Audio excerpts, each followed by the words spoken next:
Hello, everyone, and welcome again to the Unfound Podcast Channel on YouTube. I'm, of course, Unfound's host, Ed Denzel. As the title suggests, this will be a map analysis for the disappearance of Brandon Barron. This is an episode that came out on September 8th of 2023. Before I get started, please hit the subscribe button. If you are encountering this YouTube channel for the first time, I think that would make a lot of sense, subscribing. And if you'd like to support the great content we provide here on YouTube, the podcast, TikTok, the website, theunfoundpodcast.com, Instagram, Facebook, everywhere else, you can do that in a variety of ways. One is by hitting the join button below this video, or you can go to patreon.com/unfoundpodcast, or you can go to paypal.me/unfoundpodcast. So what I want to do is kind of just go through that day of the disappearance as it was explained by Daryl and Shelley during the interview in the episode. So what happened was Daryl and Shelley were at home and they were going somewhere. She had a doctor's appointment and she was going to be there for a few hours. They get there, Daryl discovers, oh my gosh, I forgot my phone at home. So he said, well, you're going to be here for a couple hours anyway. I have a few things to do. I'm going to drive home, get my phone, and come back and pick you up. So Daryl comes down. He gets to the house here, and what does he see? He sees that wagon that was mentioned in the interview. He looks through it and quickly discovers that it is Brandon's wagon. And we really didn't get into there. There weren't any weapons. I don't think there was anything illegal or anything in this wagon. It was just kind of stuff Brandon was pulling behind him. So that is when Daryl called the police. He kind of hung out. I'm sure he had his head on a swivel at this point. Police came out, went in the house, looked around, couldn't find anything, and locked the place back up, left the wagon exactly where it was, and Daryl went back to pick Shelley up. Later in the day, several hours later, maybe 3 or 4 hours later, they're coming home down here, and right here, right where this road bends like at a 90-degree angle, that is where they saw Brandon walking along the road. And he was walking in a direction toward their house on this route 265. He was going kind of in I guess that would be a southwest direction. So he had his back to them as they were coming up on him, but they knew it was their son. However, they didn't stop because of everything that had been going on that year with all the threats that he had made online and making 3-hour rant videos and things. So they kept going. However, they did not go home. They did not come down here, make a left, and go to their house. What they did was they came down here expecting that, given that he was out in the area, it made all the sense in the world to think he was walking to their house. And I'm sure Daryl had already told Shelley, I did find that wagon. So they thought he's walking back here to get his wagon, to know who knows what, to do who knows. Who knows, really. So being safe, watching out for themselves, they come down here. And what they did was they set up across the street over here, kind of lurking, but staying in their car. I'm sure the doors were locked.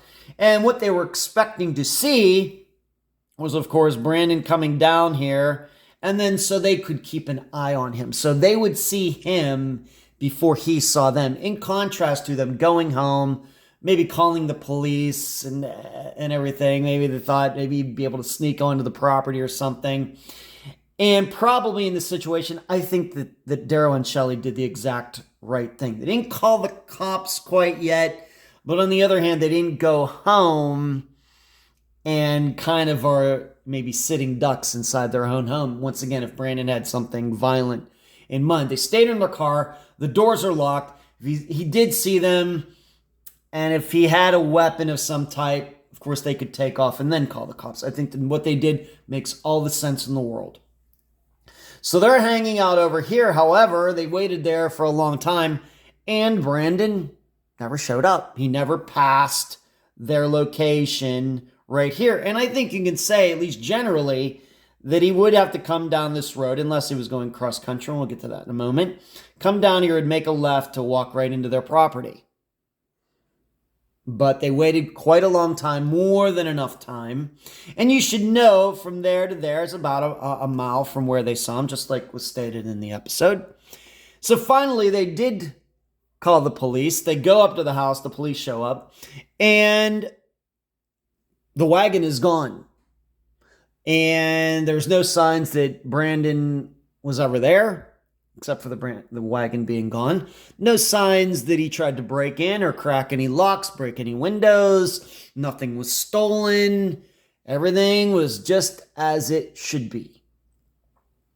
Of course, the question is, how was it that he got from over here to there without them seeing him? Well, I think if we zoom in here, and I'm going to do that, I think we have to be very open to the idea that Brandon did see. Now, why he showed up there that morning, don't know. What are the odds that he showed up to their house when they weren't home? I don't know.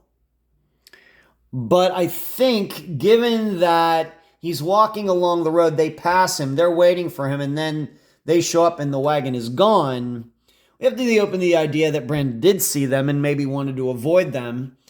So he went like cross country. Maybe he actually, maybe thinking they were at home. Maybe he sneaked onto the property, got the wagon, and took off. He figured if he walks right down the road and right up this main road, they'll see him, and maybe he didn't want them to see him. Don't know what's going through his head. We know that at that point, Brandon, not seeing reality as it was, he was hearing voices. He was thinking that the government and famous people and his father were after him. Of course, none of that was true. There is a corollary to this. So they, of course, get in there. The wagon's not there, and no notes that Brandon left or anything like that. But what did happen, if the days are correct, and we know in situations like this we have to maybe be a bit leery and not put a lot of stock in these types of things, but I think Daryl and Shelley do, is that later that day, Brandon was seen somewhere down here with the wagon going the opposite direction. And it was somebody who knows Daryl and Shelley, who knows Brandon. This person didn't stop. I don't know if this person knew the kind of problems that the Barrons were having. I don't know about any of that. I'm not sure if that was mentioned in the interview or not. Can't remember. But Brandon was seen down here and somewhere going the opposite direction with the wagon. So I guess it makes sense that, to put this in the center again, that he's seen here, they go by him. He decides to take a shortcut or something, and I guess it's possible he didn't see them. Either way, that is somehow he went to the house, got his wagon, went back the opposite direction. Of course, what's hard to understand is, was he really dragging that wagon through these woods here and across these fields and everything else? That's a tough pull. I mean, wagons with wheels are meant to be on pavement. And as soon as you get them into dirt or into the woods with branches and sticks and, little holes and everything, it comes very, very difficult to pull a wagon behind you, especially if it has stuff in it. So I can't explain that. I don't, maybe one of you has an idea. But it seems possible that he went off road, got his wagon, and went back this way. They're sitting over here, and they just don't see him. And so then he gets back to the road and is going the opposite direction, if we are to believe this neighbor, never to be seen again, except for, of course, that phone call that was made to Daryl and Shelley with Brandon's phone, or one of Brandon's phones that he used to have. It's so hard to tell. Now, where it could have gone, he could have gone anywhere. We just don't know. But that's really all I wanted to do with this map analysis video, just to explain this to you. It's Arkansas. Lots of woods, it's not a very populated state. It's not a very urban state. And if he's out here somewhere, if he went somewhere and if he is deceased or he was not seeing reality as it was and got, died to the elements. I mean, it could be anywhere. So that's what I wanted to talk about for this video. Please give it a thumbs up, subscribe, and I will talk to you again very soon.